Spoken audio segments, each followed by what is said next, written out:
hoy yo creo que no cabe ninguna duda de que existe un sentimiento generalizado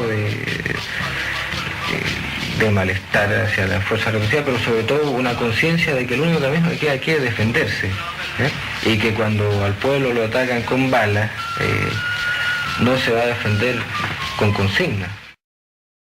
Contarles que esto ocurrió 20 y tantos días después del plebiscito en el año 88. La detención de Raúl y Cecilia ocurre en ese contexto. Ninguno de los dos era posible de ser imputado por algún hecho de sangre de combustibles materiales. Lo más probable es que Carabineros, luego de detenerlo y entregarlo como debió ser su proceder y entregarlo a la justicia, de cumplir alguna pena, recibió una pena muy breve. Ante esta situación, a tener a los máximos líderes del frente en su poder, Carabineros y los que estaban a cargo del operativo toman la decisión de asesinarlo, entendiendo que lo más probable es que no les ocurriera nada. Pero eso no es fácil. Estamos hablando de los máximos líderes del frente, no era algo que los carabineros que estaban en el lugar, los queñas específicamente, pudieran decidir. Ellos tenían que consultar. Bueno, ya se lo hicieron, ¿no? Hubo viaje en helicóptero a Santiago, de vuelta en helicóptero a Santiago. Se establece un lugar de operaciones donde ellos son torturados después de ser apresados. Calculamos que aproximadamente por 36 horas, para luego ser arrojados en estado agónico al río. Esta situación de pedir autorización para asesinar, evidentemente que involucra altos mandos en ese tiempo de Carabineros y de la Junta Militar en ejercicio, ¿no? Y a partir de ese instante es que se instala, ¿no?, este pacto de silencio, que es común, por cierto, a todas las causas de derechos humanos, y que en este caso, que involucra específicamente a los más altos mandos de la época, me imagino que aquellos que participan de este pacto de silencio tienen muy claro que violar esta situación les podría ser incluso peor que una eventual condena judicial. Hemos trabajado en estos 25 años basado en dos partes, digamos, todo lo que tiene que ver con los operativos militares, de Carabineros, con determinar qué grupos participaron, porque fueron varios grupos, el GOPE, e ir identificando. Yo no sé si se acuerdan que al principio eran 59 inculpados y después fuimos disminuyendo. Si fue a medida que se fue investigando, se terminó con estos 4 inculpados que fueron procesados. Y por otro lado está toda la parte médico-legal. Yo les voy a hacer un resumen bien cortito porque es como bien técnico, ¿cierto? Cuando se realiza una autopsia, se hace un análisis macroscópico y uno microscópico. La doctora América González, que todos saben que está en la lista de médicos que participaron en tiempo de dictadura, ella hizo la autopsia. Y en esta autopsia ella describe una serie de lesiones, pero concluye que fue asfixia por inmersión. De ahí nosotros hacemos un contraperitaje con el doctor Teque, que es un profesor de la Universidad de Chile, donde este peritaje no descarta la acción de tercero. Ya, o sea, ya la parte de que solo había sido por inmersión queda en duda porque él no descarta la acción de tercero. Después viene otro peritaje que hace un director del médico legal, uno de los tantos, no recordamos bien el nombre, y después de múltiples cierres del proceso, como todos saben, se solicita, la Corte de Apelaciones de Rancagua solicita una ampliación de la investigación que la hace la doctora Carmen Cerda. ¿Qué pasa después de todo eso? Cuando el ministro en visita incluso nos dice a Rafael y a mí de que él tiene convicción, ¿cierto?, que fue tortura, no sabe quién fue, sin embargo la defensa, que es el señor Besmalinovich, presenta un peritaje del doctor Rabanal, ¿cierto?, en el cual dice que se ahogaron.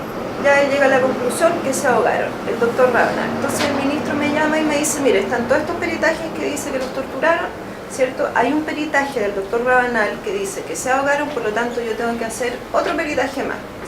Y hace un peritaje con un doctor Belletti de la Brigada de Homicidio, que él concluye también que se ahogaron. Ahí viene, ahí se dicta sentencia, ¿cierto? Se dice que se ahogaron y quedan libres los asesinos. Nosotros reabrimos el caso y se pide un análisis, un estudio, una investigación multidisciplinaria al Servicio Médico Legal, y el doctor Javier Tapia, ¿cierto?, realiza el análisis nuevamente y él da una serie de datos, ¿cierto?, como por ejemplo de si fue por arrastre de las aguas, cómo es posible que tenía pistola en el bolsillo y una en la ingle, ¿cierto? ¿Cómo es posible que eso haya sucedido, ¿cierto?, si fueron arrastrados por este río caudaloso?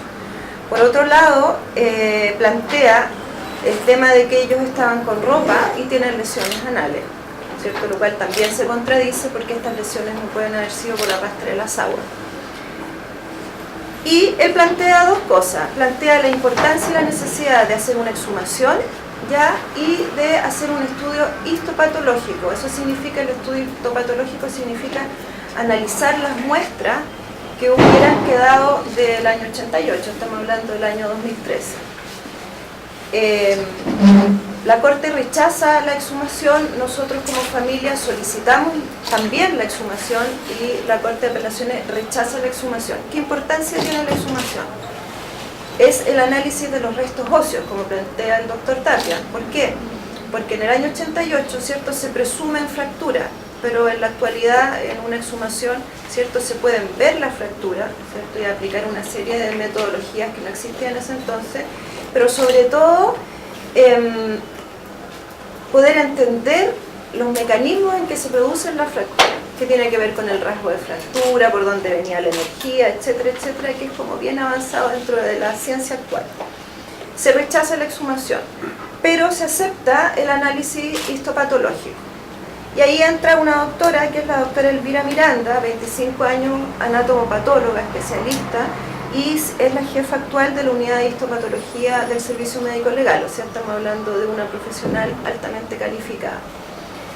Y ella encuentra en el Servicio Médico Legal solamente una laminita de vidrio, ¿cierto?, un portaobjeto con tejido de la cecilia y de tejido de la región anal, que es lo único que hay en este minuto del Servicio Médico Legal. Todo lo demás se perdió, han pasado muchos años, desórdenes, etcétera, etcétera. ¿Y qué encuentra acá?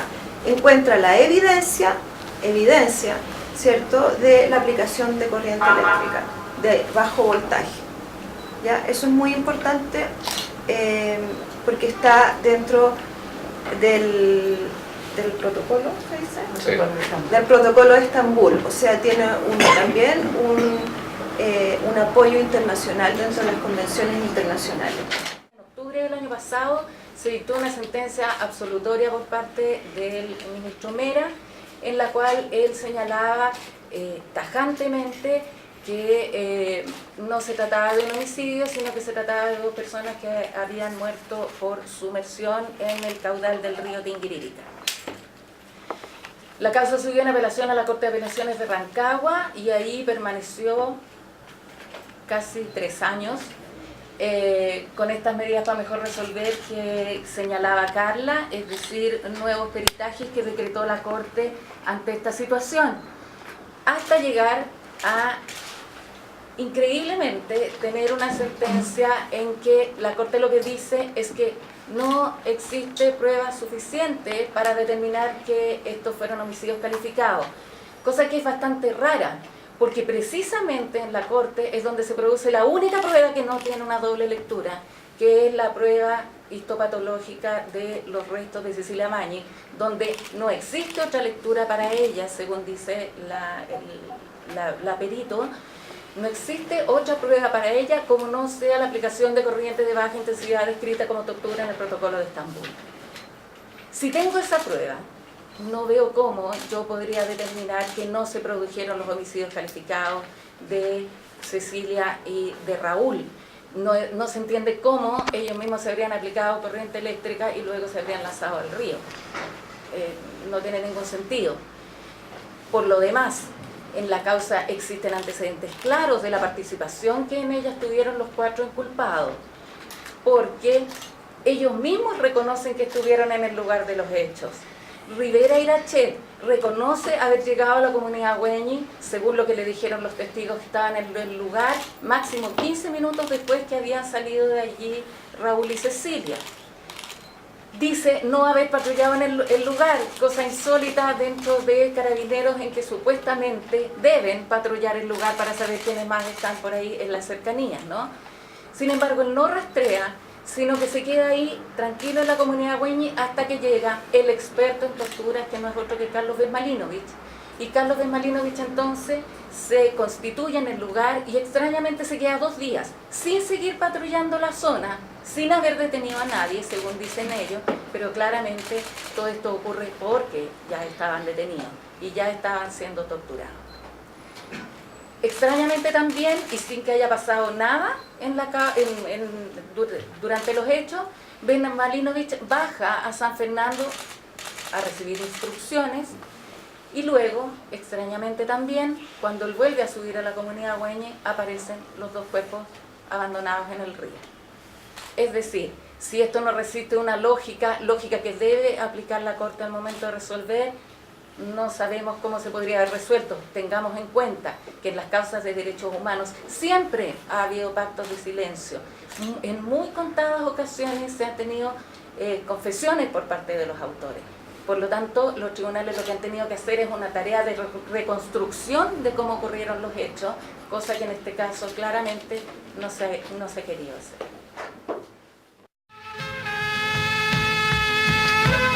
Ocupación del poblado Los Quines, ubicado a 38 kilómetros de Curicó.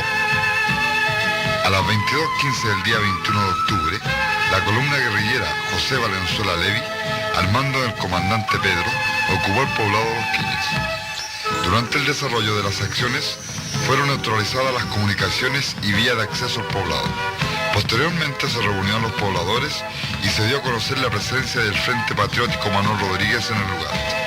Se realizaron acciones de propaganda y se procedió a izar la bandera del Frente Patriótico Manuel Rodríguez.